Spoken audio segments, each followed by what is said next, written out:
Assalamualaikum warahmatullahi wabarakatuh. Alhamdulillah wa syukurillah wa salatu wassalamu ala rasulillah Sayyidina Maulana Muhammad ibn Abdillah wa ala alihi wa sahbihi wa man wala ma ba'du. Anak-anak yang dirahmati Allah subhanahu wa ta'ala, dalam kesempatan ini marilah kita memanjatkan puji syukur kehadirat Allah subhanahu wa ta'ala. Kita sudah diberikan kenikmatan, kita bisa bertemu dengan bulan Ramadan yang mulia ini. Dan sholawat serta salam semoga senantiasa tercurahkan kepada panutan kita, kekasih kita Nabiullah Muhammad sallallahu alaihi wasallam. Pada kesempatan ini kita akan belajar tentang materi penguatan moderasi beragama. Kita bisa mengamati dan memahaminya melalui ayat Allah Subhanahu wa taala berfirman, "Ya ahlal kitabi la taghlu fi dinikum wa la taqulu 'alallahi illal haq." Wahai ahli kitab, janganlah kamu melampaui batas dalam agamamu dan janganlah kamu mengatakan terhadap Allah kecuali yang benar. Firman Allah ini mengingatkan kita agar kita itu satu, tidak la taghlu, tidak berlebih-lebihan, tidak melampaui batas. Di sini maksudnya adalah luas ya maknanya ya. Artinya kita tidak diperbolehkan melampaui batas dalam beragama. Jadi ada batasan-batasan juga. Berlebihan ini istilahnya hulu. Hulu itu artinya berlebihan atau melampaui batas. Rasulullah SAW ini pernah mengingatkan para sahabat melalui hadis di dalam kitab Sahih Bukhari. Ada kitab hadis namanya kitab Sahih Bukhari, agar kita tidak untuk berlebihan dalam beragama. Ini isinya tentang kisah yang bisa menjadi rungangan kita untuk hidup dengan seimbang, ya enggak terlalu berkurang, tidak terlalu berlebih, pas-pas saja. Kemudian dan menghindari hal-hal yang tidak disukai oleh Allah dan Rasulullah Shallallahu Alaihi Wasallam. Jadi suatu ketika para sahabat datang kepada Rasulullah Shallallahu Alaihi Wasallam untuk mengetahui bagaimana sih Rasulullah Shallallahu Alaihi Wasallam itu beribadah. Mereka ingin menyampaikan dan melakukan perbandingan. Apakah ibadah yang mereka lakukan selama ini sudah sama dengan ibadah yang dilakukan oleh Rasulullah atau belum? Salah satu di antara sahabat ini mengatakan bahwa ia telah melakukan ibadah puasa setiap hari ini. Setiap hari puasa, puasa tok ini ya. Sahabat lain mengatakan bahwa ia sudah lama tidak tidur malam dan sepanjang malam itu sholat terus gitu. Sementara satu lagi mengatakan bahwa ia sudah tidak pernah mendekati istrinya lagi. Wah, ini nggak pernah bersama istrinya lagi, pingin menjauh, fokus ibadah kepada Allah. Akhirnya mengetahui cerita para sahabat ini, bagaimana Rasulullah tanggapannya gimana.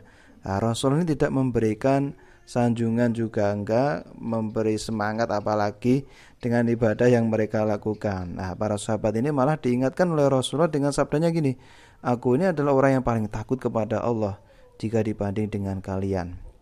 Aku juga orang yang paling taat kepada Allah. Meski begitu, aku terkadang berpuasa, kadang juga tidak. Aku juga melaksanakan ibadah, sholat malam, namun aku juga tidur. Aku juga menikah juga. Jadi tidak menjauhi wanita juga tidak. Rasulullah juga menikah. Barang siapa yang membenci sunnahku, ia bukan dari golonganku." Dialog Rasulullah dengan para sahabat ini menunjukkan bahwa ibadah yang dilakukan secara berlebihan dengan mengorbankan sisi-sisi lain. Ini yang penting ya. Beribadah itu bagus, tapi tatkala mengorbankan sisi-sisi yang lain dalam kehidupan yang itu juga penting, maka ini enggak baik jadinya. Makanya Rasulullah mengingatkan melalui hadisnya, khairul umuri awsatuha. Jadi sebaik-baik urusan, sebaik-baik perkara itu adalah yang seimbang, yang sedang-sedang, yang tengah-tengah. Enggak berlebihan, enggak kurang. Ini memiliki artian gini, bahwa yang penting untuk diperhatikan dalam ibadah itu konsistensi, istiqomah. Ya walaupun kalau jumlahnya sedikit ya, yang penting istiqomah itu yang penting. Bukan berlebih, satu hari dua hari sholat malam, besoknya sudah tumbang misalnya. Sebab yang dihitung pahala itu adalah konsistensinya, istiqomahnya itu ya. Itu yang PR buat kita Jika kita itu ingin punya amalan yang baik, itu kita mulai dari yang sedikit tapi kita istiqomahkan. Nah, jika hanya sekali kemudian berhenti, ya pahalanya juga berhenti. Nah, berbeda dengan gini, ketika orang itu sudah istiqomah, sudah setahun misalnya, dia melakukan suatu ibadah, misalnya sholat malam gak pernah bolong misalnya. Nah, suatu hari dia karena kecapekan mungkin, akhirnya dia gak sholat malam. Nah, itu sudah dicatat oleh Allah sebagai orang yang istiqomah tetap sholat malam.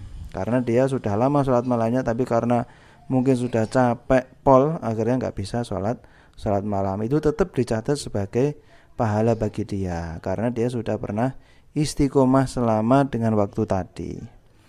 Nah, anak-anak jadi tidak berlebih-lebihan atau seimbang ya, pas gitu ya dalam kehidupan ini. Nah, itulah yang termasuk dalam beragama yang moderat. Nah, jadi moderasi beragama itu kita beragama ini bisa mengatur mana yang harus kita kerjakan, mana ibadah yang kita utamakan, mana kepentingan yang harus kita jalankan. Nah, ini merupakan bagian dari ilmu ajaran Islam yang paling penting juga. Nah, karena Islam ini mengajarkan gini, kehidupan dunia dan akhirat itu saling melengkapi, seimbang. Nah, dunia kita harus gunakan untuk kepentingan akhirat. Akhirat hati-hati jangan sampai mengenyampingkan dan mengorbankan dunia kita. Jadi dunia dan akhirat itu saling melengkapi. Nah, kita tidak boleh hanyut dalam materialisme ya, artinya mementingkan dunia aja. Dan juga kita tidak boleh tenggelam dan terlena dalam spiritualisme. Nah, sebenarnya gini, hal yang kita lakukan duniawi pun sebenarnya itu pahalanya bisa berupa ukhrawi.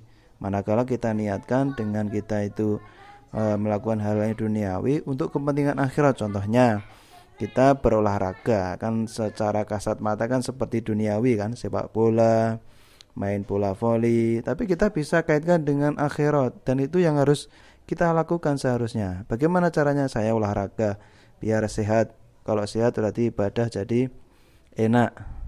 Saya olahraga biar tubuh saya kuat.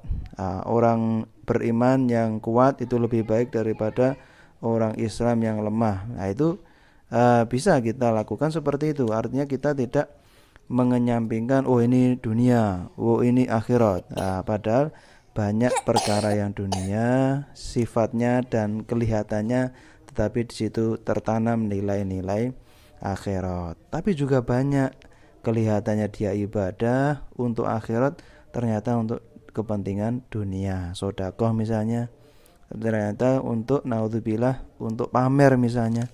Itu kan jadi sedekah itu akhirat, ternyata niatnya adalah dunia. Nah, makanya kita harus seimbang, kita harus cerdas, kita harus cerdik. Kita sebagai umat Islam, kita harus menanamkan keseimbangan antara hubungan kita dengan Allah Subhanahu wa taala, antar sesama kita, antar urusan dunia dan akhirat kita. Kita juga makhluk sosial. Kita tidak bisa hidup sendiri, kita juga membutuhkan kepada orang lain. Ketika kita beribadah yang kaitannya dengan Allah, kita jalankan dengan baik, maka jangan sampai keterkaitan ibadah dengan sesama manusia itu terkesampingkan. Semuanya kita jalani dengan pas, dengan moderat, dengan seimbang. Insya Allah kita akan menjadi pribadi muslim yang dicintai dan diridhai oleh Allah Subhanahu wa ta'ala. Amin ya rabbal alamin. Nah, demikian anak-anak materi yang kita bahas yang sedikit ini, semoga kita bisa mengambil faedah manfaatnya, khususnya untuk diri kita sendiri dan pada umumnya untuk seluruh orang-orang yang berada di sekitar kita. Amin ya rabbal alamin. Wabillahi taufiq wal hidayah wa ridha wal inayah. Assalamualaikum warahmatullahi wabarakatuh.